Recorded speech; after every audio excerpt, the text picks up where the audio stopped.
Hello, Slicey Dicers. This is Brian with another knife video for you. Today, we have not what is being shown here. This is the Spyderco Tenacious Combo Edge Folding Knife Black Blade Black G10. Why am I showing you this, since it's not the knife to review? Because this is the first, real knife I bought myself. At the time, I thought I liked the coated blades. I thought I liked the black on black. I thought I liked half serrated. I was wrong on all three counts. Those are three things I don't like anymore now that I know. But when I first went to go shop for my first real knife I bought myself, this is what I bought. It said Spyderco on it. I know Spyderco, or I knew Spyderco at the time. I'd heard of them, so that's why I bought it. I was wrong. It's long since gone. I gave it away to somebody else. What I should have bought, what I should have purchased, and the guy at the store told me I should have bought. And I even paid more than that $48.72. I'm just telling you. It was like a local brick and mortar shop. I didn't know enough to compare prices. They were charging higher than MAP. I paid more than that. But what I wound up with was this. What I should have wound up with was this. The Byrd Raven 2. I actually remember the guy told me I should buy this. But what I got was I didn't know anything about anything. And he goes, no, they're still Spydercos. It's just their sub-brand or whatever. They're still Spydercos. And I thought, that sounds like bullshit, and so I didn't buy one. Shoulda. This is a much better knife. I really should have bought this. I would have been much happier with it. And it didn't have the serrations that I wanted, things like that. I just passed it over. But this is a great knife. Is this a review of a brand new knife? No, it isn't. They've been making the Raven 2 for a while now. But it's an excellent knife. $44.97 right now, basically $45. And I think it's a much better value than the Tenacious is. The Tenacious, they sell a ton of them. They should sell more of these. It's a very, very, very cool knife. Let's do some specs and size comparisons, and we will move on. Now that I've told my little story of woe and that mistake that I made, we have an overall length of 7.9 inches, blade length of 3.5 inches. You have a blade thickness of 0.15 inches, handle thickness right about half an inch, and a weight of just over 4 ounces. It's not terribly light, but it's not at all heavy at all for the size that it is. Now we're going to do a lot of size comparisons, because the Byrds, there's been a lot of reviews of the Raven 2. Most people rave about it, but still, it's not something you see in your local shops very often. I am lucky that my local shop does sell Byrds, but we'll move on to show some more size comparisons to get better idea. First of all, another Byrd. This is a Byrd that I really like. I've had for quite a long time. This is a Byrd Cara 2 in the G10. Basically, it's equivalent in size to your oops, sorry, I bumped the camera, to your Spyderco Endura. The Cara 2 comes in HCR 13 MOV. The Raven 2 comes in much better BD1 steel. We'll get to that as we go on here. But some Byrds come in pretty cheap, crappy steel. Some come in pretty nice steel. So you have to hunt and peck there. We will compare it to your Spyderco Delica 4. Quite a bit bigger than that, as you can see. We will do our usual twofer. Your Spyderco Para 3 and Spyderco Paramilitary 2. As you can see, much closer in size to the PM2 than it is to the Para 3. Just a little bit shorter. One more Spyderco, then I swear we'll move off from it. We have another BD1 Spyderco, the Manix 2 Lightweight.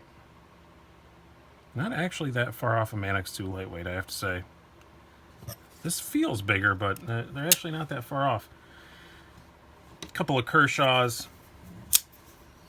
We have your Dividend and Knockout.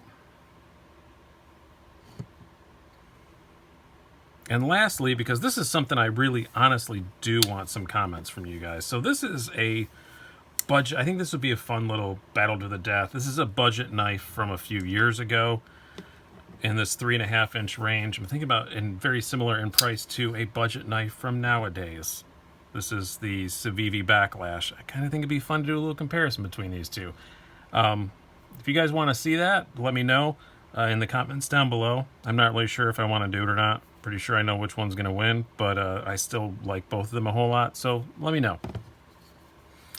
All right, let's talk more about this thing. As I said, this is Byrd. It is Spyderco's budget line. They haven't been doing as much with it lately. I have to admit, I was kind of excited to see in the last couple of months they've added some colors. I think the Cara too, they're doing a bunch of different colors now, so they are still paying attention to the Byrd line. I would love it if they did some more. I really, really would. I think it's a great line from them. I think a lot of the Byrds are better than the cheap Spydercos that say Spyderco on them. This one especially, as I said, I don't know why you would buy a Tenacious over this. BD1 steel, same exact G10.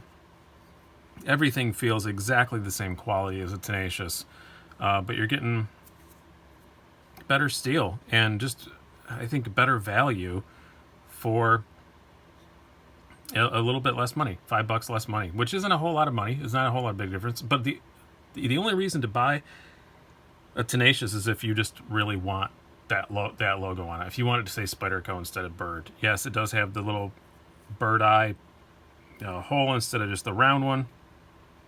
I don't care either way. Some people like it better. Some people think it's ugly. I don't care. Pretty similar pocket clip configuration. It's very, very, very similar, but it has some advantages, which we'll get to as we go along.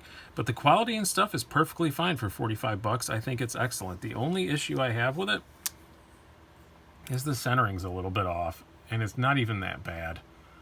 But I notice it. It's just a little bit off. It's not too bad. I could make it centered, but when I make it centered, it doesn't want to flick open. Which it will, by the way. It does Spidey flick and do all the things you expect a Spyderco to do. Let's talk about this blade. I do really like the blade. It is a bit thick stock for quote-unquote modern times. I think the whole knife industry is, especially in this 3.5-inch kind of budgety sort of range, is moving to thinner blade stock. This is still a 0.15-inch blade stock, which is fairly thick. It's fairly thin behind the edge. You're looking at, what was it, 23 thousandths behind the edge, 23 thousandths.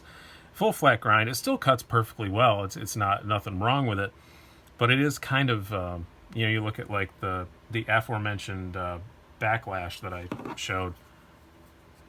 I think what's that 0.11 blade stock, if that, and it's much thinner behind the edge. I think that's kind of the way the modern sort of budgety knife stuff is going, is to be a little bit slicier, but this is still plenty slicey. Just not as much as some of its more modern brethren. But the BD1 steel I really like. I showed you guys this Manix 2 lightweight. This thing's got some miles on it, bro. I can't believe I just said bro. I'm so sorry. I don't know why I did that. It's got a whole lot of miles on it. I've used it a whole lot. It sharpens well. It holds an edge pretty well. I've had extremely good luck with Spyderco's BD1. These are made in 2 different factories, so I can't guarantee the heat treat is the same, and I don't really have enough miles on this to really know for sure, but seems great so far. I think the blade is really, really good for $44. BD1 isn't a steel that you see a whole lot anymore, and or really at all. It was kind of a brief little fad, and then you don't see it much. You still see it on some of the Byrds, but that's about it. And I would really like to see more of it. I think it's a really great budget steel. I would put it somewhere on that level of 14C28N, maybe a little bit better edge retention. That's kind of, in my experience from using that Manix 2 lightweight a whole lot, that's where I would put it. I haven't done a scientific thing, but that's kind of what I would say. Ergonomically, this thing is great. It is a Salglasser design. It's got his maker's mark on it. And ergonomically, it's awesome. I really do like it. The handle is not quite as thick and beefy as the Tenacious is. That's one small advantage I'd say the Tenacious is. If you're holding it like this, the Tenacious is just a bit better for someone with really super long fingers like me, but this is still pretty good. But the advantage it has is on this, you can choke up. You can choke up and use that forward finger choil, and I really like that. That's one of my favorite things about Spydercos. They just rock at that, and it's very, very good. I think the ergonomics on it are pretty darn excellent. For $44, I think it's pretty darn good. Carry-wise, it does carry high in the pocket for sure. Let's pull out the old chopped up Wranglers here and check that out. The G10 is a very good amount of grippiness. It's not a pocket destroyer or anything, but as you can see, you got a whole lot sticking out there. Upshot is, it is the same hole pattern as I believe the Tenacious and other Spydercos are, and you can get, you know, deep carry clips and all that, but it's going to be kind of awkward because of that lanyard hole. The curse of the lanyard hole strikes again. But it doesn't, it's, if you like having a bit to stick out, you got a bit to stick out to pull it out, but it definitely doesn't carry very low at all. That is for sure.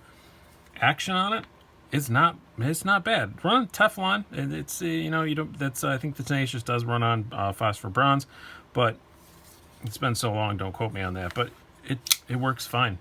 You can do all the usual Spyderco things. Is it drop shutty? No. But a little wrist flick and it closes. But you can do all the usual things. I think the deployment on it is excellent. Lockup. Excellent. As far as reaching this, the liner lock, super easy. It's got this nice cutout here. It's awesome. It has this jimping here. It almost doesn't even need it as far as grabbing a hold of it to release that. I guess it's useful when you're gripping it, but you don't need it to get a hold of that lock bar. You've got plenty of room to get it. I think this is a super easy rookie knife to use. And that's a lot of people who are going to buy it. These are going to be new knife people, rookie people that are going to buy them. And I think this is an excellent, excellent, excellent knife for that. Pretty intuitive to use. Really good quality. $45. Very good price. You are getting into that Spyderco name brand, you know, a bit. It's a Byrd, but people who know what it is. So it's a gateway drug into Spydercos, I guess.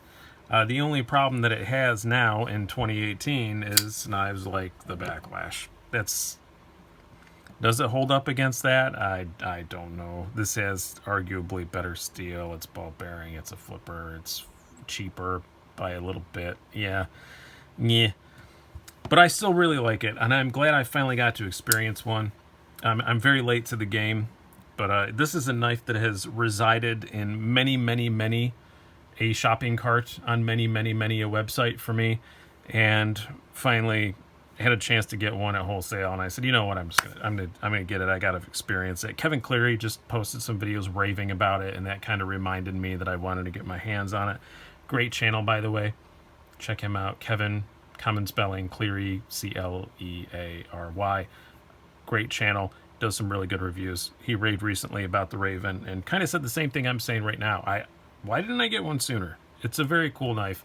I'm definitely in no hurry to get rid of it. I think it's going to be a very fun knife. It may get passed along someday to somebody else, but it's a very cool knife. And if you want a Byrd, this is one of the best for absolute sure. Hope you guys have enjoyed this. I've been Brian. Have a good one.